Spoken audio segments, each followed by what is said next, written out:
Hey, let's look at the integration property. Let's see if we know the Laplace transform of ft, we would like to see how this the Laplace transform of integration of ft is related to the Laplace transform of fs, which is the transform of the original ft.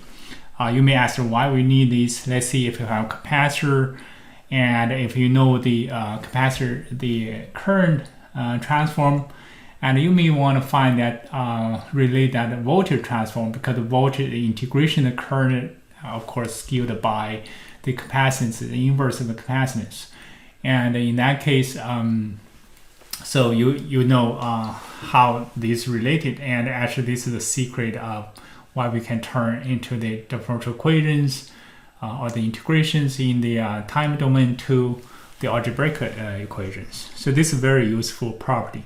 Okay, let's look at this, how we can get this derived. So we still follow the definition, right? So the definition of this is 0 minus to infinity, and this is the, by the way, this is a function of time, right? So this is a function of time, function of t, because here we use a dummy variable, but the upper limit is t, right? So therefore the integration itself is a function of time. So we put the function of time here, and that's 0 to t f tau d tau, and times e2 minus st, right? So this is still definition of dt. And this integration is not straightforward. So let's see if we can first combine this one here. We know dE minus st dt is going to be equal minus s e2 minus st, right? So that's the derivative we know from in calculus. And so therefore, if I move this one here to this side, so I get dE minus st, that's going to be equal minus s times e2 minus st dt.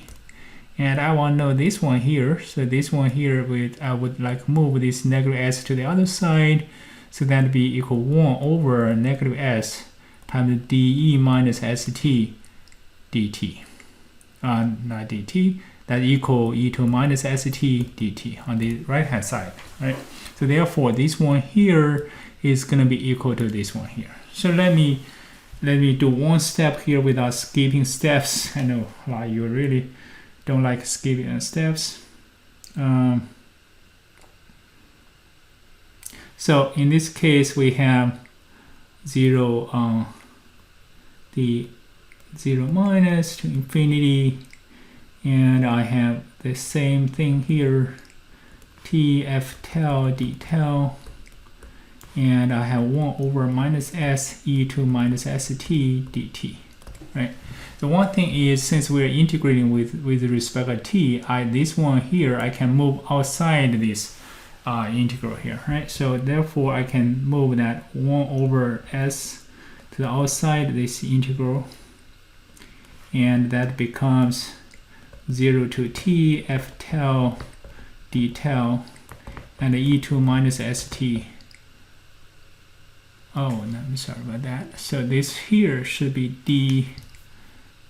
dE minus st, and here should be dE minus st. Okay, and so in this case we have we need to use the chain rule, which is dxy is equal dx y dx dy. You can switch y dx plus x times dy, right? So let's see, if we treat this as x and this as y, doesn't really matter. So in that case, y dx should be equal dxy minus x dy, right? So in this case, I would have negative 1 over negative s So let me put the braces here.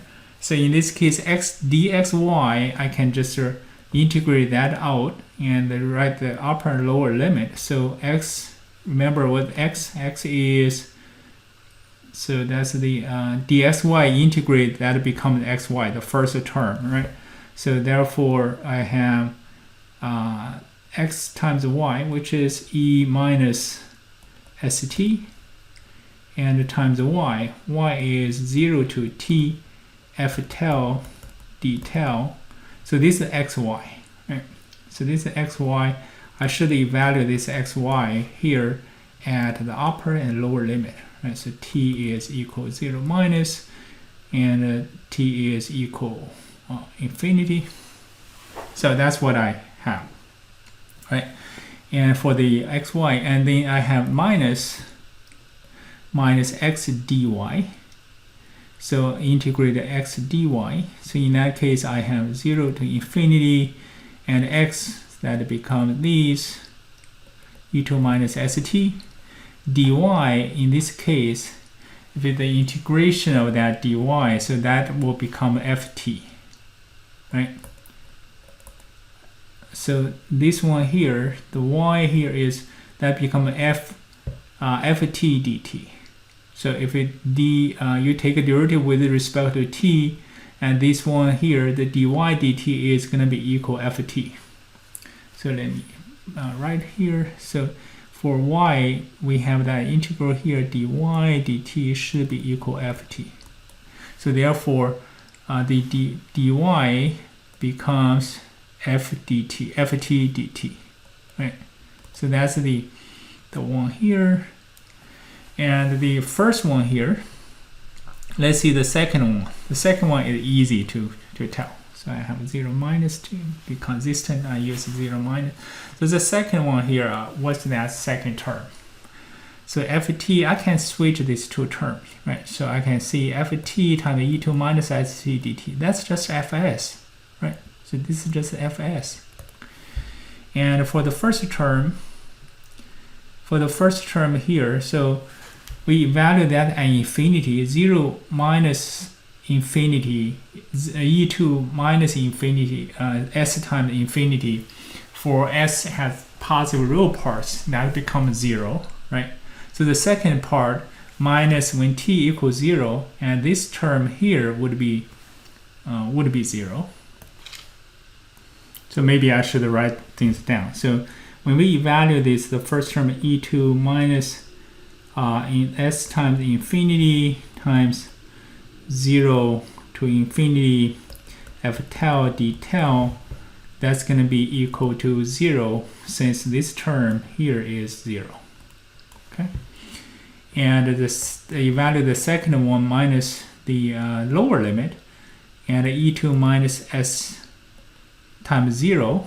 0 minus times 0 is the same for the exponential function, because there are no infinite step change there, and times 0 here, 0 minus to 0 minus, and f tau d tau, that should be equal to 0, because this one here is going to be equal to 0. If you integrate upper and lower limit is the same, right? So the integration is going to be 0. So therefore the first term, this term is 0. So what do we have here? So therefore that integration, so the Laplace transform of 0 to infinity, or 0 minus to infinity, f tau, I think I use 0, f tau d tau, right? No, infinity 0 to t, and the Laplace transform of this one here is just a negative, this negative sign and this negative sign going to be cancelled, so therefore we have 1 over s times fs. So this is a very clean result, right? Although its derivation is not as clean as we wish. But in any case, let's look at a quick example on this. Let's see, we have we know the unit step function, right? But let's see, we have a ramp function. The ramp function here, ft is 5t times ut. The ramp function is basically going like this. So here let's say t equal to 1 and this equal to 5. So this is ft. It's a straight line over time. And in this case, since ft is equal, let's say we're trying to find the Laplace transform of this one, we know ft is integration of the unit function. If we integrate the unit step function, you get the ramp function. So you integrate 5 times this, and you get a 5t times ut. So therefore, in this case, I can use a dummy variable utel dtel. So in this case, the Laplace transform of ft is just equal to the Laplace transform. Now I can use the linearity property to get this 5 out. So that's going to be Laplace transform 0 to t and utel dtel, right? And so in this case, I can use the integration property. That should be equal 5 times 1 over s times the Laplace transform of ut. And we know the Laplace transform of ut is just 1 over s. So this one here should be equal 5 times 1 over s squared.